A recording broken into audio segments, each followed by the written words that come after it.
We are back. Tru Uncut. Jerm So Tru. Ari D. So now, Ari, we're going to jump into black businesses. We're going to really talk about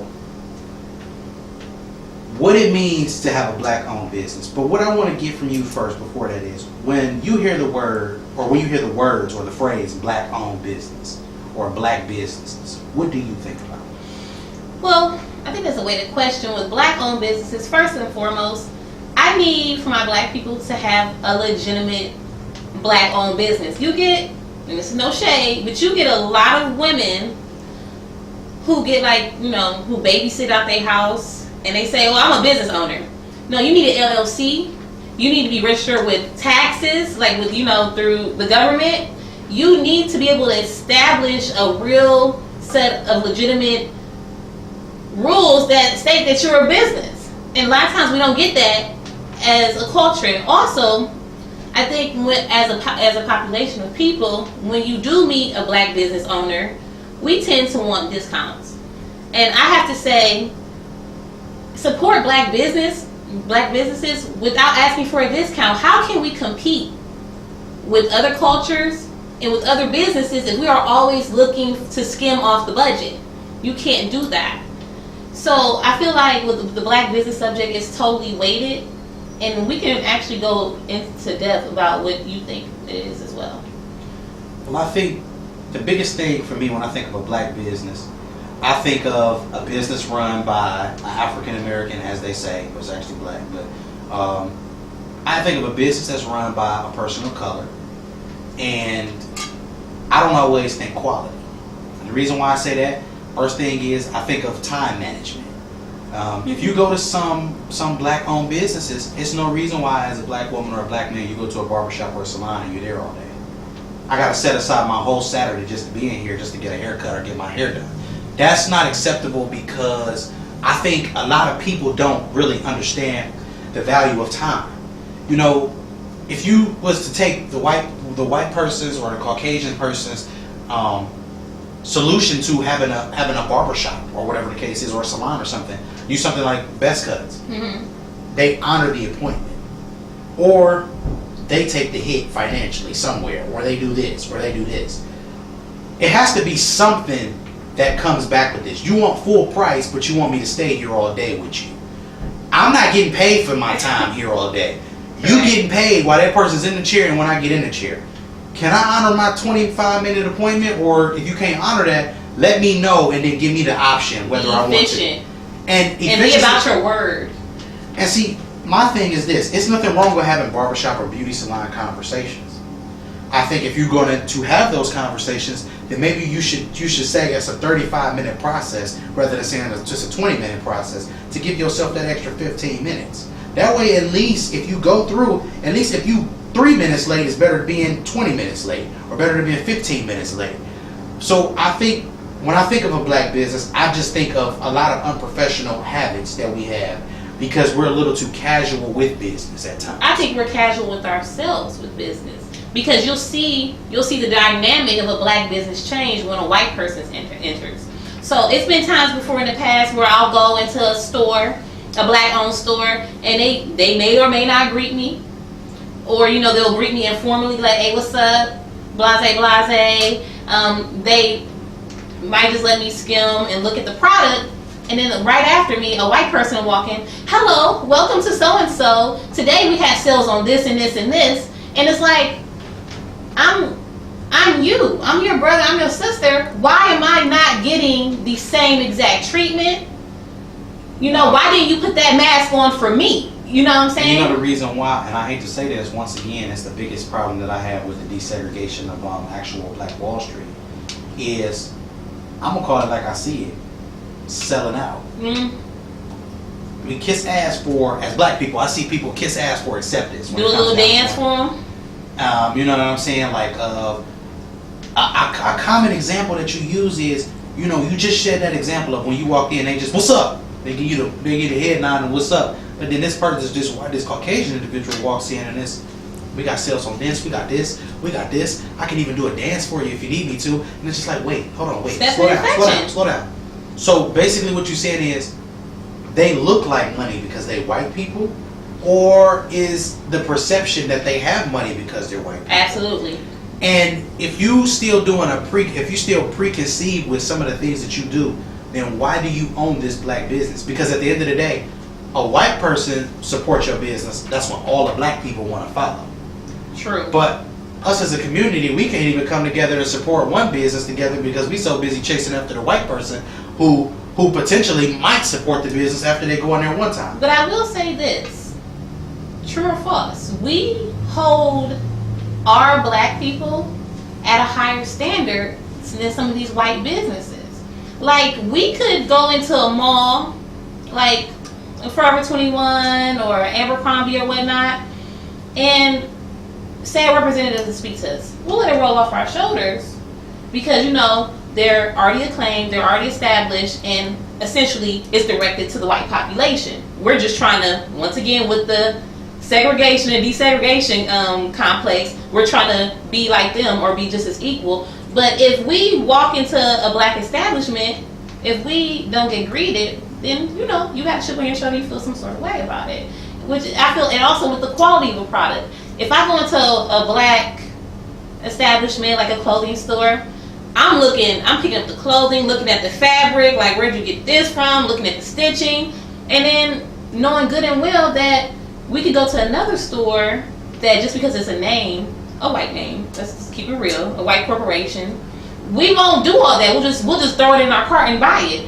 And I feel like that's something that is making it so hard to be a successful business owner, because a black person is always skeptical about another black person. And I can agree with the point that you say of skeptical about another black person. I can agree with that 110%.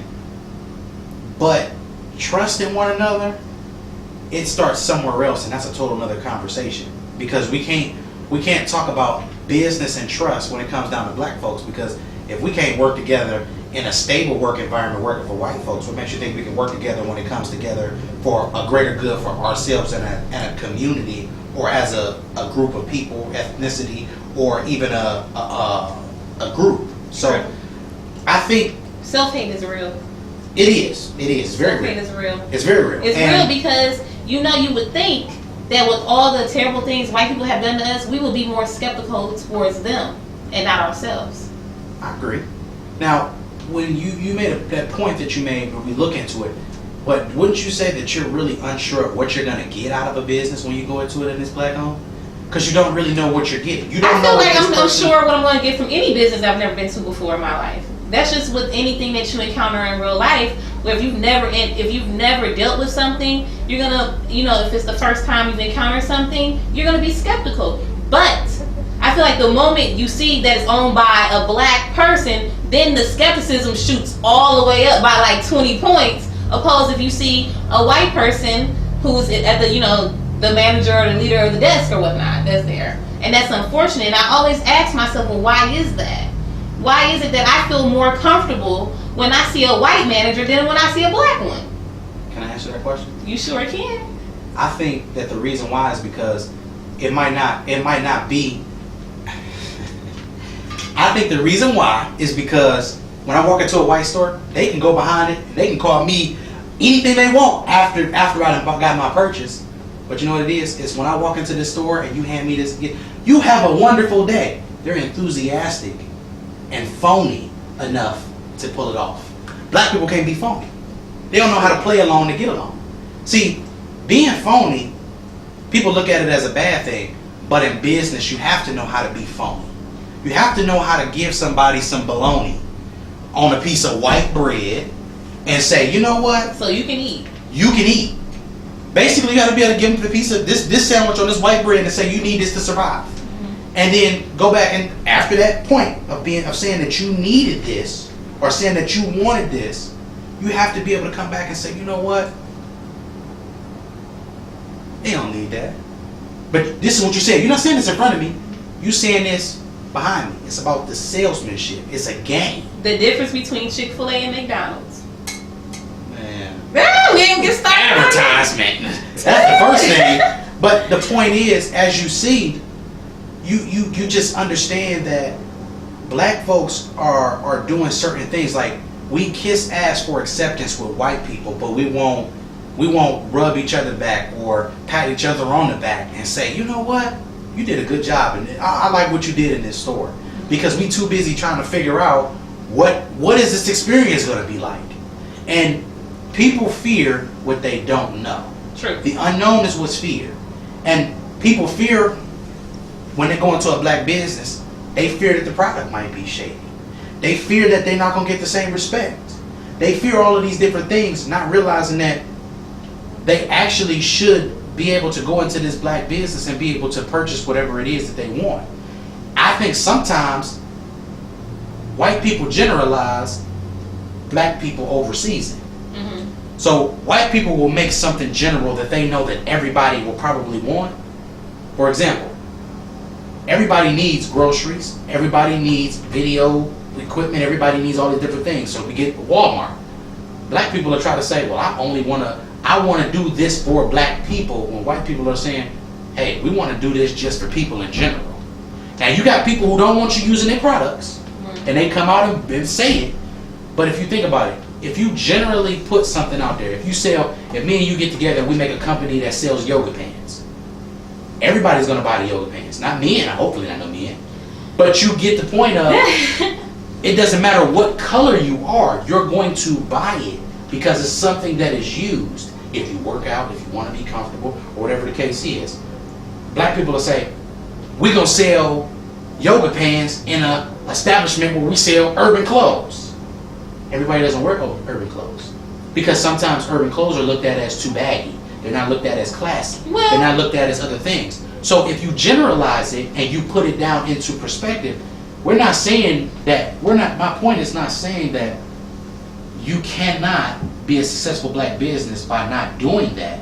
It's saying that the reason why more white businesses are successful and are able to expand and grow is because they start with a base. See, I disagree with that. Because we'll have the same clothing, and I know you just give the clothing as an example. We'll have the same clothing, and our clothing will be called urban, and they'll take our same clothing, put it in a Forever 21 with the white face, and then white people will wear it. So I don't think it's specifically that. I think that black businesses may be able to do a little bit better when we stop asking for a lower rate in discounts. If you stop asking for discounts, maybe I can take that money, that a little bit extra money that I would have saved, that you've given me, and then look for a better business or a better manufacturer and produce better clothing instead of that. It's really easy. Let's be honest, we're the originator of everything. So I might have yoga pants that quote unquote are sold in a urban store, but best believe those same urban pants and urban clothing are going to be sold in PacSun or Tilly's in Mitter Mall or in Great Northern that white kids are going to wear. White kids buy Jordans. White kids wear the same baggy pants that black kids wear. But do you know why white people wear Jordans? Do you know why white people wear certain things? It's because there's no race on it. I disagree with that. When you say I think that's exactly why they buy it. See, I think they buy it because they want to be us. White kids love black people. They sneak and watch BET, and they see how we can dance, and then how let's keep it real. We have flavor in our culture, and they look at whatever they wear, their cardigans, and they get bored, and then they put on the same things that we wear, and let's not act like white people don't appropriate our culture. I didn't say so.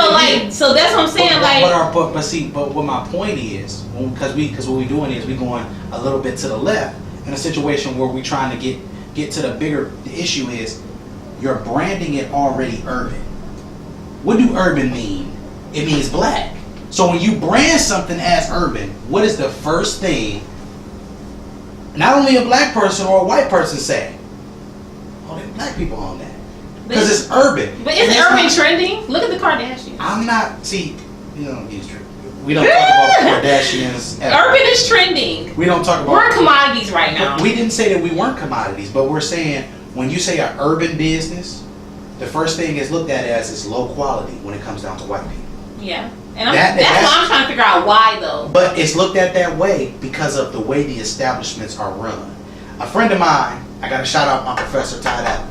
He told me a story in which he actually had life insurance with a specific, actual black-owned life insurance company. He would call, the customer service sucked. They didn't value his business. They didn't value anything he had to offer them. I can see that. And it was like they were entitled to his money because he was black and they were black. That's so you true. go there and then you say, okay, well, why are you entitled to this more than anything? You're not entitled to anything. You work for what you get. You now he went to true. now he went to our white folks.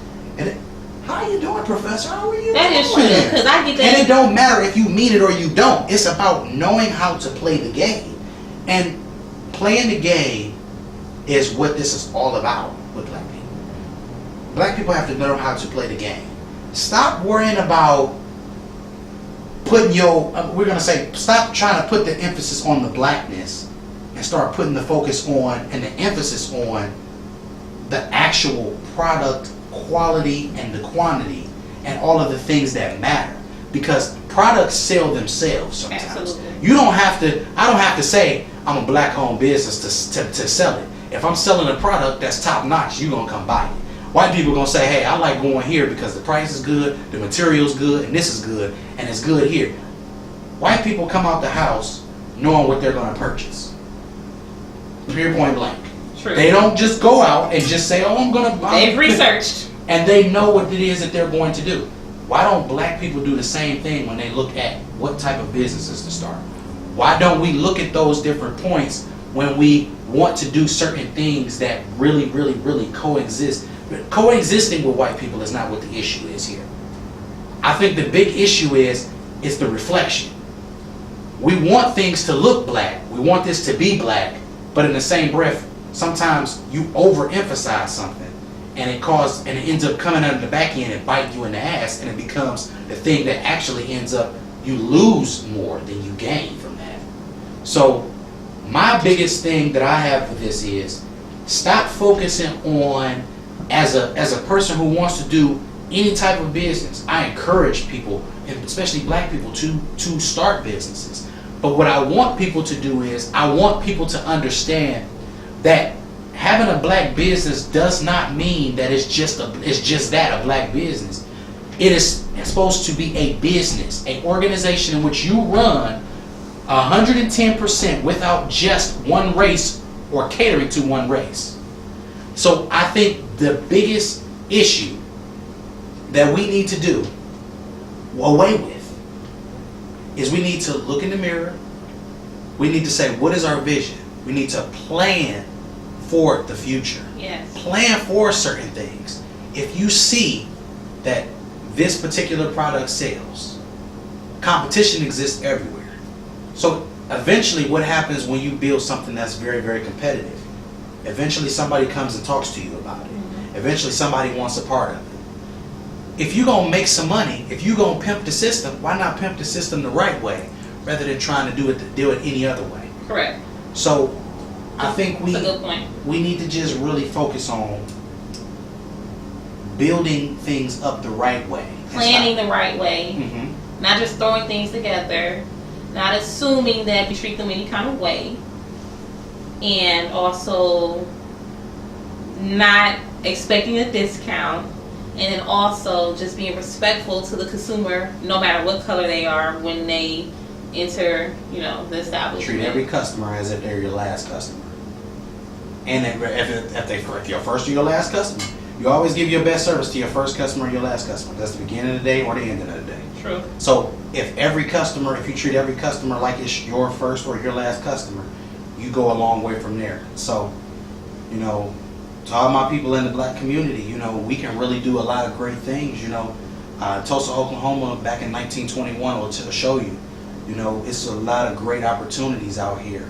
Contracts and things like that, and all the paperwork is what it really takes. Don't let paperwork and small obstacles discourage you, because most of the time, if it discourages you because of the longevity or the vision that you see, or even the biggest thing that I know is that discourages people is really just having to do extra work. Extra mile. Don't be lazy. It builds character. Never be scared to go the extra mile. How big is your want to when it comes down to those things? So, with that being said, it's been another episode of Tru Uncut. I'm Jerm So Tru. This is Ari D. and we'll be back with you.